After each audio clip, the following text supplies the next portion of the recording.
हरियाणा में निकाय चुनाव का ऐलान होने के बाद सभी राजनीतिक दलों ने अपनी तैयारी शुरू कर दी है।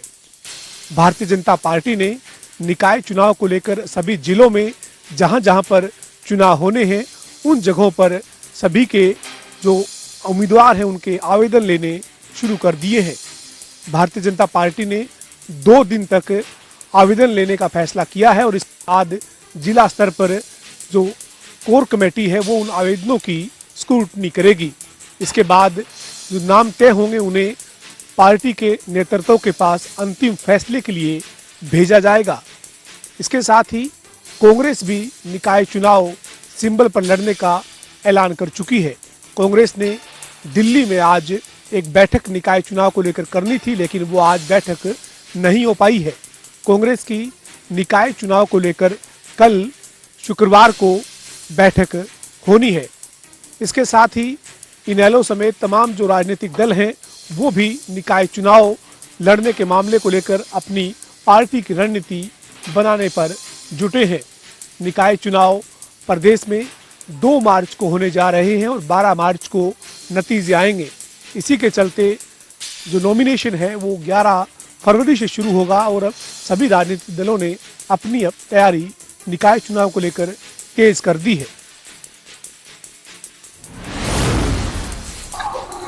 फरीदाबाद के सूरजकुंड की वादियों में 38वें अंतर्राष्ट्रीय सूरजकुंड मेले की शुरुआत कल से होगी और आपको बता दें इसका शुभारंभ केंद्रीय पर्यटन मंत्री गजेंद्र शेखावत करेंगे। आपको बता दें इस मौके पर हरियाणा के मुख्यमंत्री नायब सिंह सैनी भी मौजूद रहने वाले हैं। साथ ही साथ फरीदाबाद के कैबिनेट मंत्री विपुल गोयल और राज्य मंत्री राजेश नागर और पलवल से जो स्वतंत्र प्रभार के जो राज्य मंत्री हैं गौरव गौतम भी जो है वो मौजूद रहेंगे। आपको बता दें इस बार सूरजकुंड मेले में 2 थीम स्टेट रखे गए हैं। साथ ही साथ आपको बता दें 6 वैश्विक जो देश हैं वो इस बार जो है वो सूरजकुंड मेला में हिस्सा ले रहे हैं। आपको बता दें तमाम वैश्विक 6 देशों के जो कला संस्कृति है वो कहीं ना कहीं यहाँ पर नजर आने वाली है। और साथ ही साथ जो थीम स्टेट है यानी कि उड़ीसा और मध्य प्रदेश जो है वो कहीं ना कहीं इस बार इस मेले में अपनी छटा जो है वो बिखेरते हुए नजर आएंगे और इनकी जो कला संस्कृति है उससे जो है वो देश विदेश के लोग जो है वो रूबरू होंगे। साथ ही साथ हरियाणा की संस्कृति से भी लोग रूबरू होंगे। और साथ ही साथ तैयारियों की अगर बात की जाए तो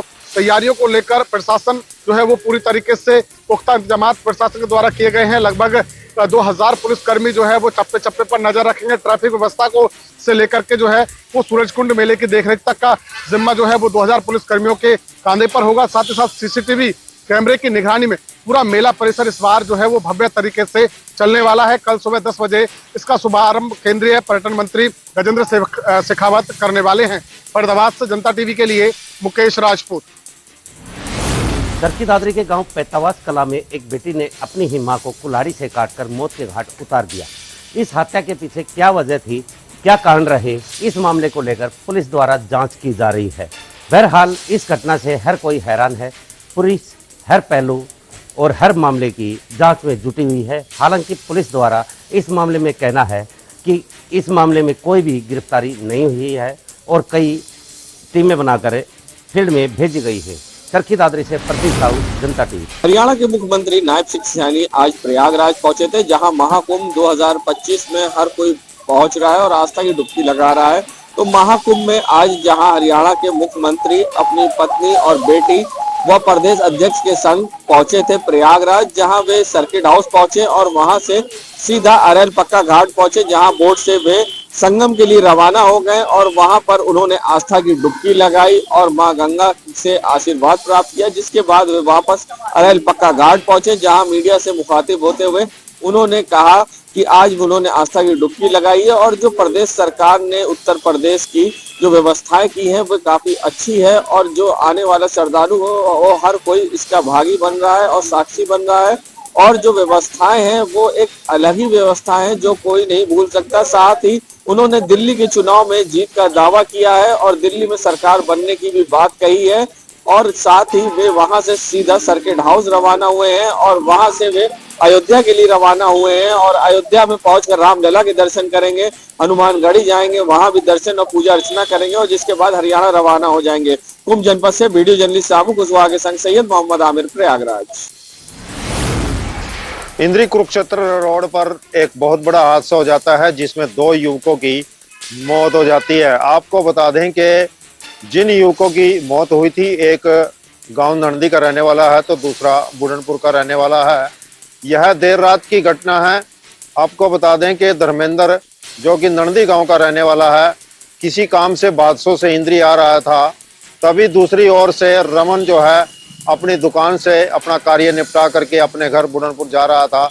जैसे ही दोनों बाइक गांव कादराबाद के पास पहुंचती हैं तो आमने सामने की जबरदस्त टक्कर हो जाती है, जिसमें एक बाइक के तो परखच्चे उड़ जाते हैं, यहाँ तक कि उसमें आग लग जाती है। मौके पर फायर ब्रिगेड को बुलाया जाता है और आग को काबू किया जाता है। वहीं पर दोनों के शव इंद्री नागरिक हॉस्पिटल लाया जाता है, जहां पर उन्हें करनाल पोस्टमार्टम के लिए भेज दिया जाता है।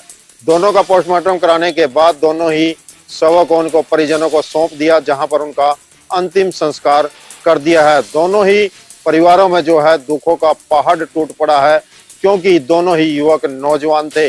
यहाँ तक के जो बुढ़नपुर का रहने वाला रमन था, उसकी पिछले 6 महीने पहले ही उसकी शादी हुई थी। इंद्री से जनता टीवी के लिए विजय कंबोज। टवाली सीआई ने नशा तस्करों के खिलाफ बड़ी कार्रवाई करते हुए गांव देसू जोदा से 20 लाख रुपए के डोडा पोस्ट सहित 2 अंतर्राज्यीय नशा तस्करों को पकड़ने में बड़ी कामयाबी हासिल की है। जहां पर डवाली आईपीएस सिद्धांत जैन के नेतृत्व में कालावाली टीम ने गांव जोगेवाला के टी पॉइंट से सूचना मिलने के बाद गांव देसू जोदा में एक मकान में रखे डोडा पोस्ट को पकड़ने में कामयाबी हासिल की है। वहीं पर जानकारी में पुलिस ने बताया है कि दोनों आरोपी गांव देसू जोदा के रहने वाले हैं और इससे पहले भी उन पर कई मुकदमे दर्ज हैं। वहीं पर पुलिस को ये डोडा पोस्ट मकान में रखे नरमे से बरामद हुआ है। वहीं पर बाजार में इस 2 क्विंटल डोडा पोस्ट की कीमत करीब 20 लाख रुपए आंकी गई है। बहरहाल पुलिस दोनों ही तस्करों को काबू करने के बाद कोर्ट में पेश कर रिमांड लेगी। वहीं पर पुलिस ने आगे जानकारी में बताया है कि उक्त तस्करों से गहनता से जांच पड़ताल के बाद पुलिस उस तस्करों तक, उस बड़े नेटवर्क तक भी पहुंचने का प्रयास करेगी।